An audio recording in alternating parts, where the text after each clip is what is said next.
He says, I know that offerings for sin thou didst not desire. Burnt offerings and sacrifices he has no pleasure in it. So it is the Spirit of Christ speaking to us to show us, God has no pleasure in these sacrifices that people were making.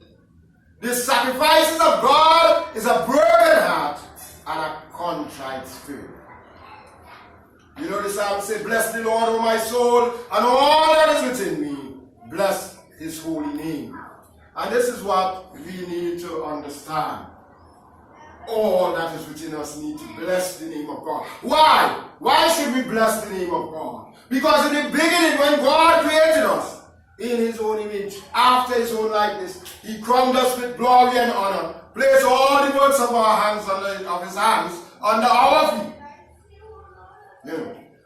When he began to create man, the body was there, but it couldn't move or have any being.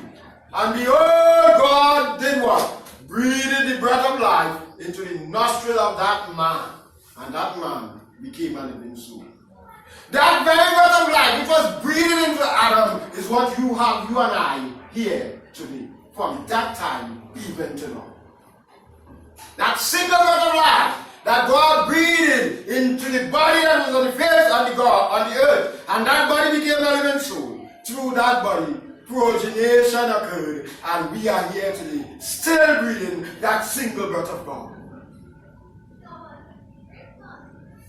So, friends and brethren, we need to understand that all that we do, all that we are able to do, is because God has given us the power so to do. And if he has given us the power so to do, it was for a reason and a purpose. For the book of Ecclesiastes tells us, the whole duty of man is to love God and keep his commandments. This is the whole duty of man. To love the Lord with all thy heart. It's the first commandment when he brought the children of Israel out of Egypt. And Moses went up onto the mountain to receive the commandments of God. The first commandment that was written by the finger of God on stone says, thou shalt love the Lord thy God with all thy heart, and with all thy might, and with all thy soul, and all things that is yours is God's. Whatever he allows you to do, you can do. But many have turned away from God. And having turned away from God, have lost their way. Therefore Christ said, when he was here, they are like sheep without a shepherd. They have all gone astray.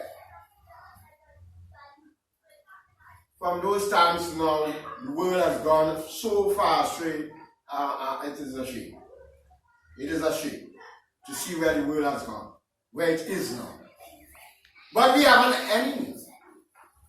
We have an enemy, and the enemy is, like a roaring lion seeking whom he may devour.